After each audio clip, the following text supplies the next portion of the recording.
Hello, welcome to the Ghost Quarter Expeditions. We're going to be painting this today. This is the Warhammer Age of Sigmar Stormcast Eternals paint set. Full disclosure, I do sell Warhammer and Warhammer related products. So, full disclosure, this is not product endorsement. This is just, I feel like doing this and I'm going to do this. So, what I'm going to do is I'm going to paint one of these to the absolute best of my abilities, using the colors provided. And then I'm going to come up with a different paint scheme. Now, I know, that's like, wait, what? But hear me out. I want to see if I can do something interesting with this. So I'm going to go ahead and I'm going to open this, and I'm going to paint it like I'm gunning for a Golden Demon award. And then we'll go from there. What I might do is I might actually paint one up like the box art. And then I might make it, the most interesting comment down below is the paint scheme I will paint the next one. So if you want to see that, link in the description down below. I'm pretty confident I have the paints to paint it. If you want the gold to be pink or the Warhammer to be, I don't know, what's the weirdest color? Orange? Sure. I'm just casually glancing over here at some paints I have over here for ideas. Yeah. Green Eternals? Cool. That's an interesting idea. Whatever you want, throw it down below. We're going to do that. So, with no further ado, my name's Ryan. This is the Ghost Quarter Expeditions, and we're going to go ahead and get one of these painted up like I'm gunning for a Golden Demon. So I'm going to start by doing a base coat. That's probably the easiest way to do something like this, is just start with a base coat. Now, typically most people thin their paints. I'm going to, just not... Oh wow, whew. That's a bit crusty in there. Yeah, maybe I'll use an older, not-so-great brush for this. Actually, I probably should have done that the opposite way. I should have... Yeah, well, you know what? Here's what I'll do. I will put that there. I'll take some of this. And I'll just do that. Thin that way. Oop. And then I'm just going to get it on there. We're just going to lather it on there. And I'm not worried about overpainting right now. I just want to get a base coat on here and get it drying. That's pretty much the basic plan here.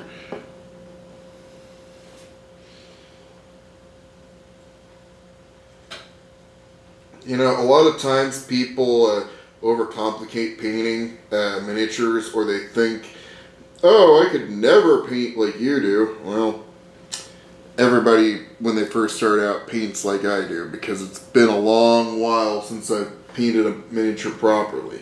But the biggest thing to remember is trying not to go over the same spot you've just painted.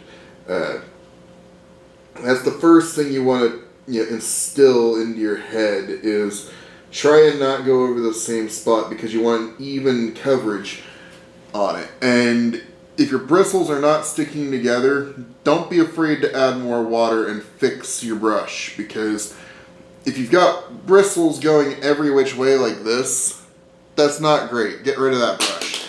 I think I have a layer brush in here. I've got a starter brush, that'll work. Water. Oop. I'm just gonna...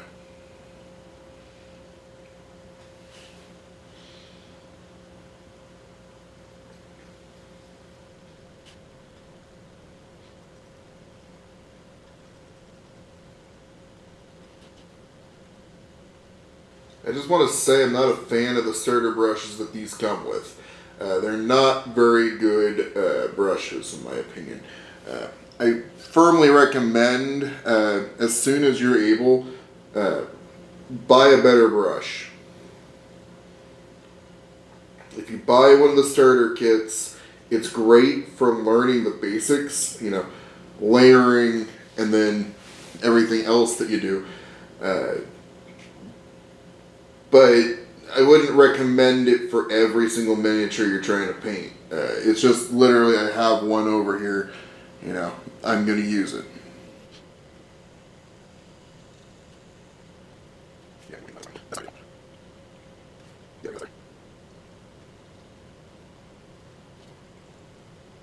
It's always a good idea to go back over the miniature you're painting more than once when you're doing the base coat, because it's so easy to miss details and not base coat it. It really is one of the easiest things to do, is to miss something, or in this case, I can tell, when I first started, I had a lot more paint on here, and as I went further away, I had a lot less paint, which is why I'm not afraid to go back over a section to get it all to match, especially when you're doing base coat. Now, you can use Citadel sprays to just put a base coat all the way on it, which is probably the most quickest and efficient way of doing things. Me, I like using a brush. It's just, the way I operate.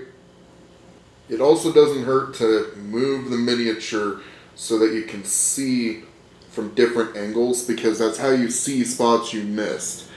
Because if you're looking at it from the same angle every time, you will miss spots. That's just how it works. You can't help it. A good example of that is, I did the back end of this sword. I did the hilt, but I didn't do the front side of it on this side. And I would have missed that had I not gone back around. Which, speaking of, I just realized I didn't get it down here either between the legs. Which, yes, I know how that sounds, but, we're talking about painting a miniature. Come on. Anyway, yeah,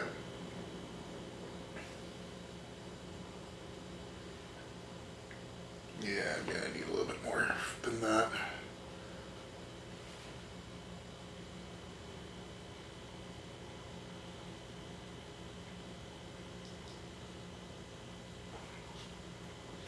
Yeah, this is already starting to look really good, and I'm pleased with how it's turning out. Myself, I'm not a Stormcast Eternals fan, but I was given this miniature to turn into store display for my store, as I mentioned previous. So I'm like, there's zero reason why I won't paint this up. Maybe I'll give it away to a customer, just be like, here, you can have this. Just to get them started on their own Stormcast Eternals army. There's no reason why I can't do that. Alright, so as you can see, or hopefully you can see, it's just gotten the base coat on it. It's just now ready for that. So I'm going to go ahead and I'm going to, well, I also forgot to put the skull down here, but I'll do that off camera here in a second. I'm going to let it dry, and then I'm going to keep going until it's at a consistency that I think is good. Which I know, kind of hard to see, sorry, but you get the idea here. This is what we're doing, is we're getting a layer of gold on it. Which, looking again at this from a different angle, I've missed more spots, and I can see that because I changed the angle. So I'm going to go ahead and do this and get the shield set up, but I'm going to keep the shield off until I'm ready to assemble. The reason why is quite simple. I want to be able to move the miniature and have full access to this area of said miniature right here. Otherwise, the shield gets in the way. I'm speaking from experience. Trust me on this. you want the shield off until you're ready to assemble. It makes it easier to do the miniature, this part here, that way. Also, with this off, you can paint the back side and the front side, and you don't have to worry about it as much. So, strongly recommend keep the shield off till you're ready to assemble. This right here, again, you won't be able to get to the chainmail in here without having the shield off. So, which I realize you can put the shield on, take the shield off, put the shield on, take the shield off, but you know, you're touching the shield every time you do that, which means you're going to be either putting finger oil on the paint, or you know, there's a chance you could scratch it taking it on, taking it off, and then you have to do more work. I just prefer to keep it off until I'm ready to assemble. So I'm going to go ahead, hit this a couple more times. I'll show you what it looks like when we're ready to do the next step. So, alright, so I did a few things off camera, I fully admit. I forget exactly what I said I was going to do. I did another layer of base coats on the the Stormcast journal here. Did another layer, you know, it's about the same looking, but better, question mark. I also did the skull that you can't really see it. Look, I'm not going to keep trying to show you things you can't see. I know you can't see it. But this I did because I'm like, I ain't trying to do this live on camera. It's going to take too long. This is a colossal pain in the hassle to do. The shield. I do have to say that of the miniatures that I've painted, getting the shield to actually look halfway decent has always been one of my kryptonites. It's not that I don't thin the paint, it's that I'm too impatient waiting for the paint to dry. Then you see the brush strokes, and then my brain's like, well, just add more paint, it'll thin it out, it'll dry even. It's not level setting cement. Stop it. Why do I keep doing that? It's fine. When I put the earth shade on it, you're not even going to notice there's a problem. But in my head, I'm just like, oh god, and I want to learn how to paint better so I can win a Slayer sword. Oh god. Alright, but, you know, I'm pretty sure everybody gunning for a Slayer sword has the same exact emotional response every time they make a mistake. So I'm like, okay, breathe. What did we do wrong? We didn't wait long enough.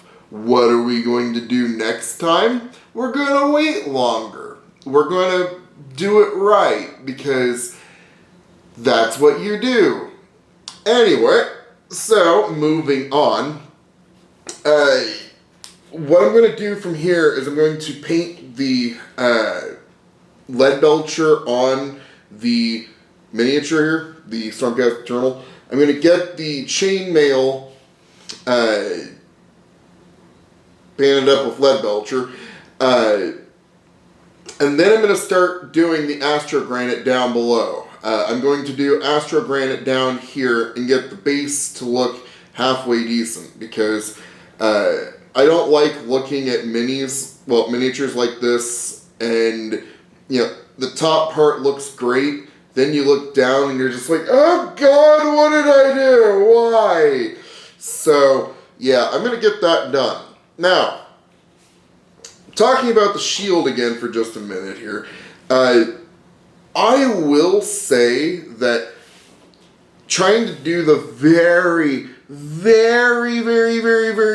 tiny thin lines is a pain in the hassle. I kind of realized what I'd been doing wrong this whole time. I have been base coating the whole thing in gold, and you know what happens when you base coat that in gold? Everything's gold. Why don't I do it in white in the center part and then just pick out the parts that don't need to be white? That would be so much smarter. Unfortunately, I'm an idiot, so didn't do that. But, you know, that's part of learning. I fully admit that there's times where I don't do things the simplest way or the smartest way, and I'm trying to do better. It's a work in progress that I do better when I do these videos. And I'm sharing this with you because I want you to understand where I'm coming from when I say I made a mistake. So, having a good idea of what color you should put down first is a good start. Now, for funsies, I realized what I'm going to do after this video.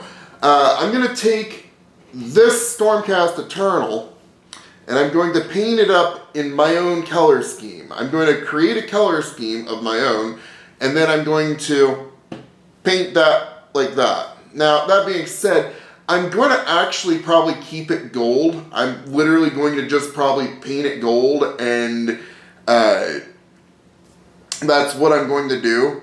And then probably pick different colors and do probably more fine details, because I have a very large selection of minis. I have a very large selection of paint and I want to use it. The last few times that I've painted, I've either been painting ultramarines, or I've been painting Tyranids, and not very well on the Tyranids. I suck at painting Tyranids. But I want to actually paint something with my own colors. I have other colors. I even went out and bought new colors. You know, like Blood for the Blood God. You have no idea how badly I want to just take this and just go right on the miniature just to see what it looks like. I know what it looks like. That would be a bad idea. Don't do that. But yeah, you get my point. Is I want to see what it would look like if I painted a miniature up in just my own way, not doing box art, because for the last several times that I've painted, and let me put it this way, when I got the deal with Warhammer, I had bought one of these. Then I got two more.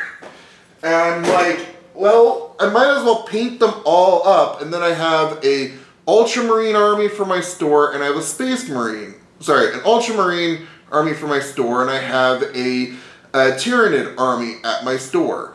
And the last two times I've done that box art, literally it's, here's your Blue Marines, here's your Tyranids. Blue Marines, Tyranids. And I can tell you safely that I'm getting tired of painting box art. But anyway, back to this video. I'm going to get this done, and the next video I am doing something different. I am going to break out of the mold, and I'm going to do something fresh, something interesting, something that gets my soul burning that I can actually win a Slayer sword if I wanted to. That sort of thing. I mean, I'm dead set on, that is like a bucket list item of mine, is I am going to win a Slayer sword. Not just a golden demon, a Slayer sword. I want the sword.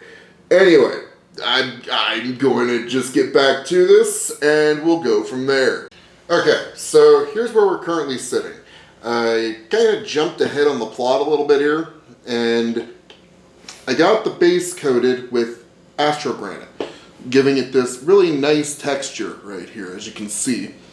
And then I went over that with Wraithbone, Wraithbone White. I just dry brushed that on, and then I coated the arms with blue, the shoulder pads with blue, and colored the details in there. Alright, so what I'm going to do next is I'm going to put a very light layer of Agrax Earthshade over this, so that I can then let that dry, and then probably hit it one more time with a very light dusting of Agrax Earthshade if it's not dark enough. But the Agrax Earthshade makes it look so much better. It looks good now, just wait, it gets better. I've spent maybe 3 hours on this miniature. Now, I know that I say I'm painting it like I'm painting for a Golden Demon. I fully admit that Golden Demon participants spend well over 400 plus hours on a single miniature. This isn't actually being submitted to Golden Demon. It's fine if I don't do that on this. And sometimes when you're doing something like this, it's not really worth it, because, you know, like a Golden Demon presentation generally has, you know, custom parts to it. It's, you know, meticulously painted. It's positioned in such a way as to add visual interest. And where I'm going with this is still really nice. Under any normal circumstances, this would be considered painted really well. It's not painted to any like legendary status, but it's still painted pretty well. So I'm going to go ahead and I'm just going to hit it with the Agrax Earthshade, let it dry, and then I'll show you the end result, because really there's not much more I can do to this miniature. I mean, yes, I could do more, but I'm choosing not to, because this one's going to be the one that we're going to just let the viewers suggest how it should be painted, and then I'll follow through with that. This one, however, is going to be the one that I'm going to paint however I want. But truth be told, I'm actually going to paint something not Citadel after this next. I've decided that I have some Reaper Bones miniatures that I'm going to paint, and I'm going to go back a little bit in time to when this channel was called the Painting Minis channel. And I'm going to paint up some of the miniatures that I was going to paint well over 7 years ago at this point, if not longer. So look forward to that. But first, let's finish up this video, and then I'll show you what I'm going to do in the next video. So anyway, let's finish this. Okay, so this will be the last portion of the video here. I just want to show you the final version of this one miniature real quick. Literally the sun's gone down at this point. I don't know how well you can see this, but I've put a lot of effort into this thing. It may not necessarily be blatantly obvious, but I put a lot of effort into it. I'll take some photos and add that in here in case that's not visually appealing. But I mean, if you picked this up on a table and looked at it, you'd go, wow, that's pretty cool. So that's what it looks like done. I went back and forth on the base multiple times between Agrax Earthshade, well, the Astrogranite, then Agrax Earthshade. Hold on. Don't know if I'm saying that right. Yeah. Agrax Earthshade, yeah. I went back and forth on that multiple times to get that to look halfway decent. It was not as easy as people think it was. It was quite the pain. And context, this is what we started with. So, yeah, you can see that went pretty well overall. I know, I'm not doing a very good job of this. It's not going so hot. I will improve my video quality. But anyway, that's the end of the video here. Only took me about 4 hours-ish to get to this point, which is pretty quick turnaround, honestly. Especially with those really fine details. Why I'm proud of this one is this is the first time I ever got the shield to actually look halfway okay. It's not great, but it looks halfway okay. And there's still some areas that need a little bit of touch-up. I'm just choosing not to. I'm not actually going for a Golden Demon, so it's fine. I'm going to let it go. Sometimes when you're doing miniatures like this, it's okay to let some things go. Also, I fully admit I want to go paint something else. So, thank you for watching this video. I'll catch you on the next one. Bye.